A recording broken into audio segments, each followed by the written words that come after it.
Ciao imbruttiti, oggi siamo a Treviso e siamo venuti a farvi vedere uno dei simboli storici della città e anche uno dei posti più visitati. Andiamo a vedere cos'è.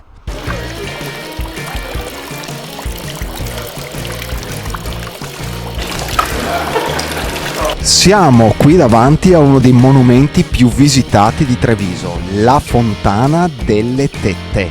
Una fontana costruita nel 1559 dal Podestà della Repubblica di Venezia in seguito a una forte siccità che ha colpito la città di Treviso e le sue campagne. Cosa che ho pensato questo qua per rendere appetibile tutta questa situazione? Praticamente ad ogni cambio podestà, che sarebbe stato il sindaco della città, da una poppa si faceva uscire il vino rosso e dall'altra poppa si faceva uscire il vino bianco e rendeva disponibile l'abbeveraggio per 3 giorni a tutta la popolazione gratuitamente. L'originale della Fontana delle Tette o Fontana delle Tette in dialetto veneto si trova a Palazzo Zignoli a Treviso perché è stata gravemente danneggiata col tempo. Questa è una copia. Leggiamo il carteo de marmo che c'è lì, che dice: vaga donna marmorea sovra conca marina, con ambe mani stava spremendosi le turgide poppe e 2 vivi zampilli d'acqua cristallina.